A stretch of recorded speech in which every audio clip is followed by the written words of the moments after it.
Welcome, everybody, to Yanks on the Pitch podcast. I'm Kash. And I'm Eddy. And today we'll be breaking down Trinidad and Tobago versus our United States men's national team. So the game took place last week. Today's November 26th, 2023. The game took place last week on Tuesday, November 20th, 2023. This was leg 2 of the 2-game series in the Port of Spain, Trinidad and Tobago. Eddy, take us through the game's timeline. Yeah, so USA lost 2-1, but luckily they advanced on aggregate. Score was 2-1. In the 25th minute, Anthony Robinson scored off a header. In the 39th minute, Serghino Dest got a red card. And then 43rd minute, Rion Moore scored for TNT. And then 57th minute, Alvin Moore scored for TNT. So 2-1, the US lost. But likely the USA advanced thanks to their 3-0 win in the first leg. And this was a lot of times people say it's a tale of two halves. I would say this was a tale of what happened before the 39th minute and what happened after the 39th minute. Agreed. In the 39th minute is when Serghino Dest lost his shit. And then things did not go well for the U.S. after that. But maybe before that, Lucas, you took a screenshot of their starting lineup. Do we want to talk about that a little bit before we get into the game? Yes, we do. The main thing from the starting lineup that I saw was that Pepe and Balogun started together. It was a wacky lineup, but Pepe and Balogun started. I'll give credit where credit is due to Berhalter. I've said some not so nice things about him in the past, but I'm happy to see Pepe starting. He played well in the first leg. He came on as a sub, scored a goal, started all the scoring for the U.S., and he's getting rewarded by getting put into the starting lineup. Yeah, we haven't dug too much into the Berhalter drama on this podcast just yet, and I think that's maybe for another time depending on how today goes. But you're right. I mean, Berhalter's got a weird history where people like him, people don't like him, like to think maybe... I mean, he's drawn up so much drama that's unnecessary, right? Right. So... he's had that around him, but you're right. Balogun and Pepe started with each other up top, which was something we haven't seen before. I think is really exciting to see because they are consistently battling each other for that starting forward spot. For some reason, I don't think we said it just yet, but it was a 4. So the starting lineup was a 4-2-2-2. Yeah. And I mean, I don't know that I've seen that before from the USA team. I haven't seen it ever on any team. Right. Even when I set my FIFA lineups, that's not an option. Right. So it's like, who's playing the outside mids? I guess, so it was Robinson, Tim Ream, Carter Vickers, and Dest in the back line. We had Luca De La Torre and Musa in front of them. In front of them were Brandon Aronson and Gio Reyna. In front of them were Balogun and Pepe. So at that point, I guess you would expect Aronson and Reyna to kind of drift to the outsides and be those outside midfielders. Is that what we saw? I think a little bit, right? So I don't know. It's almost like a false kind of setup where it's like you don't know what you're expecting, but that's kind of what happens because just naturally you need someone to drift out wide. You can't just have nobody drifting out wide as playing outside wingers. But Balogun and Pepe up top, that was very exciting to see, like you mentioned. I think there's some key notes there on those guys. I don't even want to dig into it. You got any notes on Balogun and Pepe up top? One quick thing to note, again, no Pulisic and no Weah this game, which is definitely a reason for this lineup. And we're missing Weston McKennie, obviously, because of the foul that he took in the first leg. Right, so McKennie out due to injury. What was Pulisic and... hamstrings. Pulisic and Weah, hamstring injuries. Okay. All right. Well, we got... And then obviously missing Tyler Adams. He's been missing for a while too. Also a hamstring. The U.S. men's team, you guys got to take it easy on your hamstrings. I don't know if we could donate a hamstring or if there's just a hamstring doctor, but Tyler Adams, Pulisic, Weah, take it easy. I'm not doing anything. Also, Tyler Adams is expecting a child. I don't know if you saw that. Wait, Tyler Adams? Tyler Adams, yeah. Is he? Okay. Tyler Adams. And I guess that goes into our first goal, Jedi Robinson, because he's expecting a baby, and he was the opening scorer in the 25th minute. It's funny, we have this attacking lineup of Pepe and Balogun starting, but it's Anthony Robinson, the left back that scores the goal, and he was assisted by Serghino Dest, the right back. So we have an attacking lineup, yet it's the right back assisting the left back with the goal. Although I will say, I feel like with the 2-2-2, I know it looks funky on like the lineup that you look at, but I feel like the more you attack, the USA are attacking, especially a team against a team like Trinidad and Tobago. Our 2-2-2 is going to get so compressed when we step up and are possessing our way up the field. Yeah, no one wants to take for some reason we don't like making those long balls through, and if we do, they don't work out. So we like to possess our way up. I mean, we have such a strong back line. Tim Ream, Robinson, Dest. I don't know much about Carter Vickers, but he's shown to do a great job against TNT. So we possess our way up, and our forwards, midfielders, they compress. We all bring it slowly together forward and try to kind of possess our way through. Yeah, and the U.S. looked the U.S. looked good for the first part of the game. A couple of my game notes: Brendan Aronson in the second minute, he almost scored. He had a ball in front of the penalty mark. He ripped a shot, but the goalie saved it. Third minute, Balogun almost scored. 14th minute, Gio Reyna had a sick pass, put Brendan Aronson in on through, could have scored. But unfortunately, we didn't capitalize. And I want to know if we had Pulisic or Weah, because Brendan Aronson, great player, but he wouldn't be playing if Pulisic or Weah, or he would come off the bench. Pulisic or Weah would put at least one of those away. I do want to add in here my quick note on Brendan Aronson. I don't know what about him it is, but I love the guy. To see him start, I guess we're used to seeing him as a sub player, like you mentioned, but I think in the right lineup, he deserves a starting spot because he just makes it happen. He's such a squirrely player. But who do you replace then when we're all healthy? You're right. I don't know. I guess we got Pulisic. I mean, De La Torre maybe isn't a starter depending on when we have a strongest lineup. Yeah, he usually if Weston McKennie, Pulisic, and Weah are in, De La Torre doesn't start, and I don't think Aronson does either. You're right. Okay, I will say that he's maybe not be a starter, but I love the guy. Yeah, he's great. I just said it, but he's so squirrely. He's something about him. He's just so quick. I don't know how tall he is. Maybe he's just so short and agile that just I feel like he's everywhere at the same time. But he's almost like a deficit to his own self, where he'll be somewhere, but he's just so quick and spazzy that the ball will deflect off of him. But it always works out for him, where he'll get a shot on net. But same thing when he used to play for the Leeds United team, right? He would get the ball, somehow get it on net, but just never score. I don't know why. He just can't score. But right. He'll get the ball on net and make things dangerous. And I love that about him. Love to see his brother called up, too. He was on the bench. He didn't get any playing time, but I haven't actually seen much of Paxton's playing time at all, but I like the Aronson brothers getting in there. Brendan, I love the way he plays. Love the guy. Just want to make that known. Yeah. And then Jedi Robinson, his celebration, he put the ball underneath his jersey. Nobody knew he was expecting a child until that celebration, and he posted on Instagram. And then I was looking through Instagram comments. There were so many players commenting on it from the USA team. Love to see it. I think Zimmerman, Reyna, Weah, I forgot who else, but just so many U.S. players. Love to see how together they are outside of this pitch. Like, they actually get along. And I think that's important to building a team with how young these players are. Yeah. So you told me that right before this podcast started. I didn't know that because when we were watching the first half together, we saw Robinson with that thumb suck, ball and shirt celebration. Neither of us knew where that came from. I don't know if historically that's been like an enunciation of, hey, I'm about to have a baby type of thing, because I've seen players do it all the time. But he did that. We saw that, and like you just mentioned, Matt Turner did the same thing. I don't know if you remember, but I forget what game it was. It might have been the Gold Cup or whatever previous tournament we were playing in.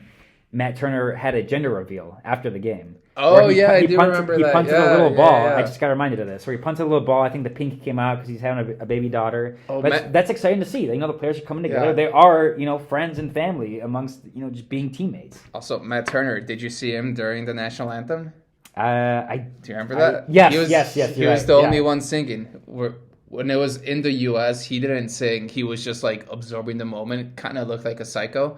But in Trinidad, he was the only one singing at the top of his lungs. It was funny, right? Because you hear the players and you see the players, the camera scrolling across them. Everyone's silent and just and then stern. Matt Turner, just top of his lungs. He didn't have the greatest singing voice, but it was good. That's what you want, from a player. So one guy show the passion. Yeah, exactly. Be patriotic, and that's what he was. So it was good to see. So moving on, that was the first goal, and then the way I take my notes, I write down the minute and I go in chronological order. And so in the 30th minute, I have a note outside of the game. The U.S. was playing so well that Kash turned to me and he said, "I want to see Turner get tested." And I was sad to see like, Turner get no action at all. Yeah, so up until the 30th minute, even 38th minute, the U.S. was dominating the game. Matt Turner was not getting tested, and Kash is like, I want to see him get tested, which is fair. You want your goalkeeper to get.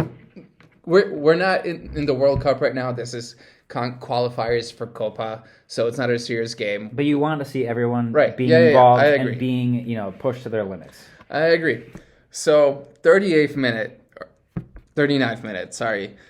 This was the turning point of the game. Just to paint the picture, Serghino Dest, so he assisted the first goal to Jedi Robinson. He was again up the pitch, and he got taken down. The ref didn't call a foul. Important to note, right before this, too, there was some sort of brief altercation. It wasn't an altercation. It was like a quick, Serghino Dest on the right wing, all the way up the pitch on Trinidad's side. So he lost, a throw-in, maybe is what it was. No. So this is when he, got taken down, and they didn't call a foul. And he was, he was, kind of upset about it.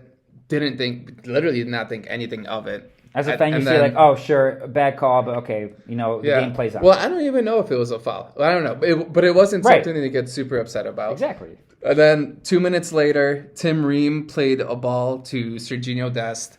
It was a ball that went out wide. It went to the touchline. Serghino sprinted to try and save it, and he got the ball right as it was on the touchline, but the ref called it out. We don't know if it was out or not. It was really close. But then Serghino just absolutely lost it. He was yelling at the ref. He picked up the ball. He punted it out of the stadium. Trinidad does not have a huge stadium, but he punted it out of the stadium. So obviously the ref came over, gave him a yellow card, and as he should.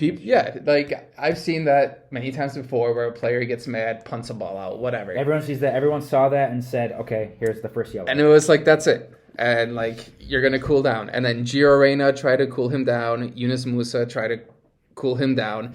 After Serghino got the yellow card, he blew kisses at the referee and then continued to swear at the referee. He covered up his mouth, so you couldn't tell. You couldn't tell what Dest was saying, so you could tell. But you knew it was something shady. He was definitely saying some things you shouldn't be telling, and then he got shown the next yellow, and then that's a red card. But that was also off camera, so we were watching the entire thing, happen in front of us on camera, where he's yelling, and you don't see the ref at this point, and for the second yellow card, but you can tell by the way the USA players are around him, and they're actually yelling at him, right, pushing him, saying, "Get away from the ref." Yeah, Tim Ream literally went up to him and went dad mode, pointing his finger. Tim Ream, the 38-year-old, yelling at the 21-year-old. He could literally be his dad. That's crazy. But 18-year-old dad. Anyways, he was waving his finger at him, what are you doing? And then as Serghino Dest is leaving the pitch, Matt Turner gives him a little shove, and Serghino Dest yells at him. And it was just, I don't know if I've ever seen, from my years of playing and years of watching soccer, somebody blow up like this over something that was not, that didn't seem like that big of a deal. You didn't have one call go your way in the 38th minute, you're up 1-0, and you blow up like that. It changed everything in this game. Yeah, there's so much, I feel like there's so much to say about it, but there's, at the same time, so little. What I want to say is, kind of break it down. So he doesn't get the foul called in his favor. The ball goes out of bounds. At that point, he's upset. And at this point, I'm thinking, I'm watching this play out, and he's so. I'm gonna call him a child. It's not just him being. I don't know. Wait. Before you say that, I just want to say, I love Serghino Dest. Serghino Dest is a sick player. Really good for the U.S. men's soccer team. What he did here was bad, but super good player. I should have led with that before we say all these negative things about him. Okay, I agree. But also, just in life in general, here we go. Just bigger picture, right? You can like people, your friends, your favorite players or whatever it is. You like people for who they are. At the best of times, it's easy to like people because everyone's getting along. But at the worst of times, that's when I feel like character really comes out and shows what you're really about. So as much as I love Serghino Dest, I don't know how much I'm supposed to judge him because I like him so much. He's supposed to represent the USA national team, but he was literally a child in that moment. Yeah. you didn't like the call, so you think you're better than the referee and you're gonna punt the ball away and show you like you're a big tough guy. First of all, there's that. Second of all, it's like, by the way, you're playing against a team that you should be beating. Chill out, and you don't need to go that deep into it. I mean, these refs, sure, you're not going to get assigned the best of refs, but then again, no one in the world is going to agree on who the best of ref is, right? So you're always going to have your differences and whatever But this also wasn't like a huge play. It was like 38th minute. It wasn't like a game deciding. Right, that's what I'm saying. I think he was a complete child in this moment. He just like, what are you doing, dude? You first of all, you get the first punt the ball away. All right, cool, dude. You punted the ball as far as you could. But then at that point, I think this is even the bigger moment is to choose to ignore your teammates who are yelling at you and say, hey, Serghino, calm down, we need you. Right. He wasn't thinking at all about his teammates. And his teammates were doing that. His teammates were telling him to calm down. He was thinking about himself, only himself, saying, hey, I'm so mad right now, I'm going to yell at this ref and, show him who I think I am and all this stuff. It's like, dude, and you just cost yourself a second yell looking like a child, and now your entire team is playing down for the majority of the game. 2/3 of the game hadn't even passed yet. There was 1/3, what was it, 38th minute? Yeah, 1/3. That's ridiculous. It just makes me so upset to see that. I don't know. And as a player, I think I saw Tim Ream, maybe somebody else say, even Robinson after the game saying, it was like a childish moment or whatever it may be. But it's like, yeah, I think he called it unprofessional. That's unprofessional, which is very accurate. And I don't know at what point, I mean, I don't know, man. At what point do you say, Dest, we need to sit down, and I know he's actually out for the next semifinal game for this reason, but it's at what point do you say, Dest, what are you doing, dude? Just because of this reason, you can't be playing more games than that. It's a tough coaching call. It's very tough on everybody all around. I mean, very, very upset in Serghino Dest on that. I don't know what more to say. So after the game, Berhalter, the U.S. coach, he did comment on it. He said that they're going to take care of it. He kept it very short. But I think Berhalter will take care of it because this kind of stuff has happened in the past with the U.S. team. I remember 2 years ago, Weston McKennie got suspended for a game or two. Was that 2 years ago? By Greg Berhalter. So I don't think, again, say what you want about Berhalter. I think he handled the post-game conference well. Serghino Dest apologized on Instagram.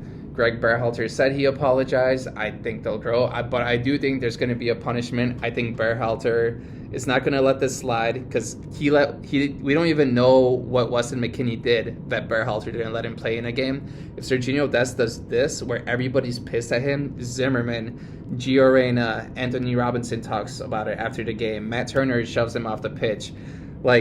It's everybody against Serghino Dest here. I think Berhalter is going to have some kind of punishment here. I don't want to, keep on digging into Serghino here, but at a minimum, yes, you said he did apologize on social media, which is at a minimum you should be doing at this stage. What does it mean? I mean, it's easy to, you're furious in the game afterwards, you come off, some time passes, and you say, okay, I'm sorry for what I did, but that's easy at that point. You're saying, you've cooled off, and right. It's not was it a genuine apology? I hope so, but I don't exactly. know. But in that moment after the game, every athlete who does something of that caliber needs to apologize. And at that point, what does it mean? Right? It's expected, and is it genuine? Like you said, who knows? Do you want to know a fun stat? Sure. This has happened before. There's been a player that got an assist in a game and then got a red card for the U.S. men's soccer team. It was Serghino Dest in the Nations League final 2 years ago. 2 years ago? Or last year against Mexico. Jeez. Whatever. So it seems like he's a hothead. He gets carded. I mean, when we play against better opposition, I wouldn't be surprised if they try to take advantage of it. Go under his skin. Get under his skin. But that's a wild stat. That is. Very disappointed in him all around. I gotta stop digging into this guy. Yeah, definitely. Very bad. I wish I was just a fly on the plane. Because that's a long plane ride home for the U.S. men's national team from Trinidad and Tobago. I don't know if they're all on the same team. I don't know if he has a flight back to the Netherlands or he flies back with the U.S., but I'm sure it wasn't pleasant. Agreed. You got any more on Dest or no? No, let's move on. So 38th minute, red card, and then shortly after that 42nd minute, Trinidad and Tobago scores, and they level 1-1. So really quick after. I mean, it was a nice goal. It was a nice through ball, and then their striker just blasted it past Turner. I will say, I don't know if we're leaving the second half to conversation later, but Turner did not have a great game. No, let's just talk. We could combine this goal with the second goal. Right. and The talk first about goal, he Matt got Turner. blown by on his near post, which everyone's gonna say. Right. You got the goalie's got to cover the near post. You cannot get beat in your post. Yeah, it was sure a great shot, but still, I'm gonna go with Turner needs to show stronger on his near post and not let that blow by him. Nothing special out of the forward there. I mean, he as a forward for the Trinidad team, he did what he was asked to, and he scored. Great for him. From Turner, not good for him. Yeah, I agree. I'd say their second goal in the 57th minute for Trinidad, that was even more on Matt Turner. It was a free kick shot. It wasn't that close to the box. It was like a couple of yards past the box and not like in the middle. It was on the edge, and the Trinidad player took a shot on goal. It knuckled a little bit, but it was a save you would expect a national player to make. Yes, he shifted right, which was the way the shot was headed, and it was right in his wheelhouse. I thought. I mean, I actually kind of find the announcers. I can't remember if it was at the end of the game where they were saying that, hey, announcer one was saying to announcer two, do you think you can make that save? And they're kind of joking about it. But really? I think that any football player, field player, or goalie should be expected to make that save. It was right in front of him. I don't know what happened. I don't know if it skipped off of his gloves or whatever, but he had the side covered. He had the entire goal covered, but it was right in front of him. It let it skip past him, and then almost he got up, and kind of no one knew how to react in the U.S. team. It was just really weird. Yeah, it did knuckle a little bit right before it got there, but yeah, you would expect most goalies to make that save. I don't know if I'd make that save, but you would expect a professional player to make that save. I'm going to go ahead and say that you would have made that save. I think any Thank of our you. fans who are soccer players would have made that save. That's why I was so upset about him. I mean, I didn't like the announcers were being so easy on him. I think, it was unacceptable for Matt Turner's standard, or any national team player, like you said, standard.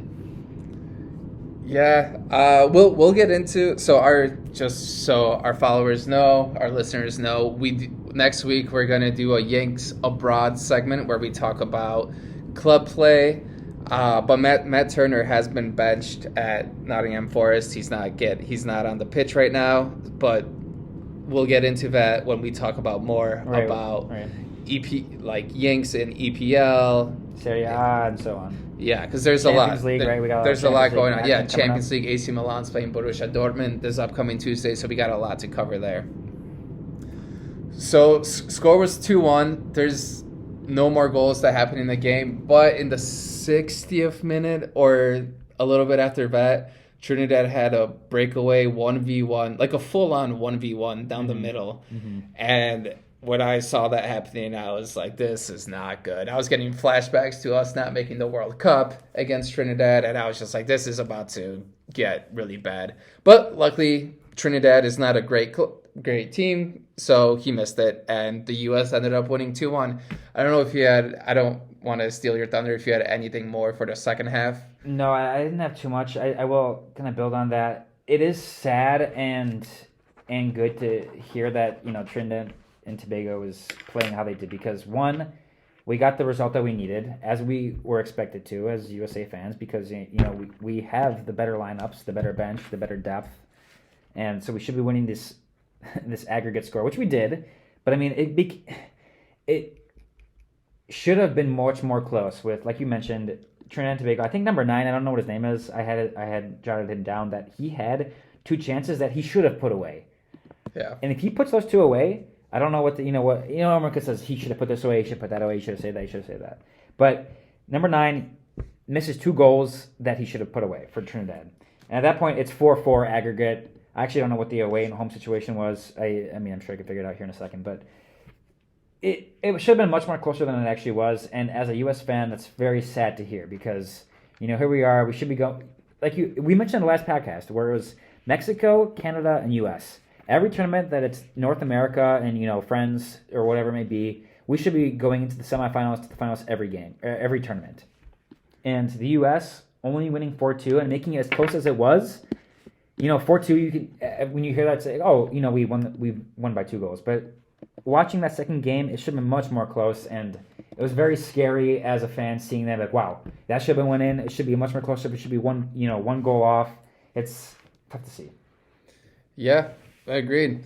But we did advance. We advanced. So we're playing Jamaica next, and as Canada showed, it's not super easy to advance. Actually, both Canada and Mexico. Right, Well, so, yeah, Mexico almost lost. Canada did lose. So yeah, we'll break into the other sides of this, tournament play right now. Like Eddie mentioned here, Canada lost to Jamaica 4-4 in aggregate. So Jamaica actually beat Canada on the away goal rule. What was it? I can't remember what it was. Maybe 2-1. The most away goals, yeah. What was it? 2-1 2-1 the Canada, first game, and then 3-2. I want to say 3-2 for Jamaica. So it was a tie game. Aggregate, it was 4-4. Yeah. And Jamaica wins on the away goals. And we didn't watch the games. We just watched the highlights of the Canada-Jamaica game, but it was a good game. And Jamaica walks away with the win, getting to the semis, and now they're going to be playing the U.S. And us, we're going to say that we expect the U.S. to win, as we expect them to win the tournament. But we also expected Canada to beat Jamaica, and that didn't happen. So, it's sad to hear that these bigger, what we would think are better teams are losing games. And I do want to throw in a side note here. Alphonso Davies, I don't know much about his history prior to Bayern, playing for Bayern club play, but I think he makes soccer look so easy sometimes. He blows by players, takes touches past them. He gets shots on net, which he should be scoring more often, but he doesn't. But he gets such aggressive, great shots on net that I'm so impressed by the guy. I love watching the guy. Not a big fan of Canada, but you can't hate them, right? I mean, they're so nice. There's no one to hate on Canada's roster. And every time they play the U.S., it's a good game. They show us a good challenge.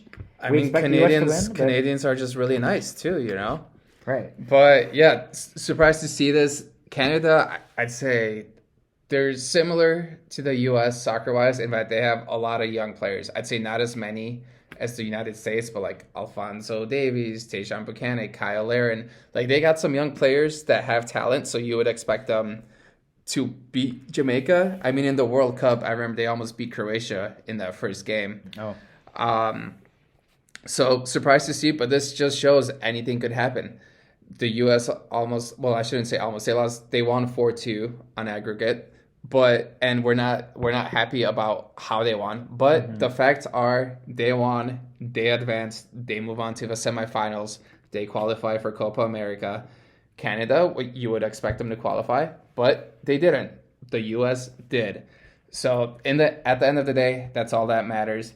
Mexico also almost did not qualify. If we're looking at the USA, Mexico, and Canada, who are the three main teams from North America and from CONCACAF, USA looks the best by far. As ugly as it was, the US looks far better than Mexico and Canada. And as a result standpoint too, they earned it, right? Yeah. I mean, I think it was Mexico. They tied 2-2 aggregate before going to OT. Canada 4-4 before penalty, or did they go to penalties? No. Away goals. Yeah. Sorry.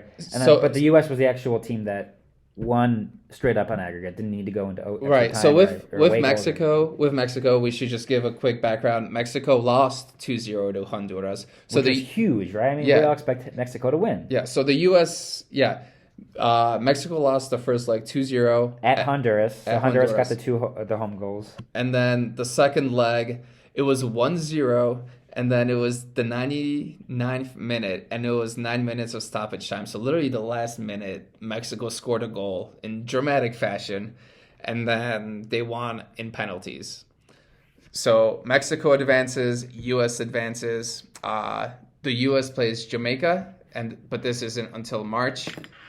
And Mexico plays Panama. So I'm actually looking at the seeds right now. Interesting, I didn't know this, but Panama is seeded number 1 against Mexico number 4. United States is seed number 2 against Jamaica number 3. Yeah, looking forward to it. Hopefully the U.S. gets their hamstring injury players back. So Pulisic and Weah, looking at you guys. Take it easy on those hamstrings, please. Yes, please. I also wanted to say, I forgot to mention this when we were talking about Serghino Dest. I think if Pulisic and Weah or McKinney play, I don't think Serghino Dest acts out like that. Because those are the 3 leaders on the team, Pulisic, Weah, and McKinney. On the field, Tim Ream was probably the leader, but it's like, I don't know, like Serghino Dest, he's 21 years old, acting like a kid. He's like, oh, there's nobody here. I could act how I want. If Pulisic is there, if Weah's there, or McKennie's there, I don't think that happens. So I was thinking the exact same thing. And I've been the biggest Pulisic guy. You know, for a couple of years ago, I was like, Pulisic is the guy, right? He's and the man. I'm sure there's a lot of guys where I'm sure there was that meme from I forgot what it was, like the Pawn Shop TV series where they say, you know, Pulisic, he's like the LeBron James of soccer or something. Right? I did not everyone's see like, that. Everyone's like, what are you talking about, dude? Like, soccer players, fans at least, right? I mean, he's good, but he's not LeBron James. Right. So is the U.S. team missing their leader? Like you said, Tim Remus is there, but I mean Pulisic, and actually you brought it up earlier too. Tyler Adams, Right, I missed him. I haven't heard his name in a while, and I almost am sad at myself for that because I love the guy. I didn't know that I loved him until he started, you know, captaining America in the World Cup. But he is a leader. I loved him for Leeds. Like I love the guy. Right, well, that's what I'm saying. Tyler Adams, Weston McKennie, and Christian Pulisic, and Weah, all out. I don't think an outburst like this happens if one of those is there. That's an interesting thought because I actually didn't think about that. I like to think that Tim Ream being out there, he is, like you said, like a dad, where he's like, you look at him you would think as a player, you look at him and you think, you know, I'm going to respect him and what his thoughts are. Yeah. But Serghino Dest didn't do that in that moment. Right, and credit to Tim Ream. He did go after Serghino Dest. Mm-hmm. You know, he was like, "What are you doing?" Pointing his finger at him, like yelling at him, literally berating him on the field. As he should have, yeah. But yeah, agreed. But Tim Ream is not a Christian Pulisic. Like, he's good, but you know, Christian Pulisic is better. Right, and I like to think too, and I'm thinking about it. Pulisic, he, at least when he played for Chelsea and things like that, he draws a lot of fouls, which means he's getting chopped up all the time, right? And I don't recall any situations where he goes crazy, loses his mind. Doesn't. He does get chopped up a lot as he's got the quick feet, you know, and he's actually pretty agile. I think he can accelerate pretty quick, but he never loses his mind, which is good to see. And now that I'm talking about it, like, I want to see him back out there, and I want to see what he does, and I'm excited for him. Weah, and honestly, I don't know what Tyler Adams' timeline is looking like on his injury comeback, but I'm excited to see him come back out there whenever that is. Do you have any idea what that is? Yeah. No, I know he had surgery on his hamstring. Like, he actually had surgery. It's not just resting yet. We like talking months ago, or are we talking? I think it was October. Was it a Leeds United injury that it started? But yeah, and then it kept, like, it didn't get better. That? And then I think he had surgery in October. Don't quote me on that.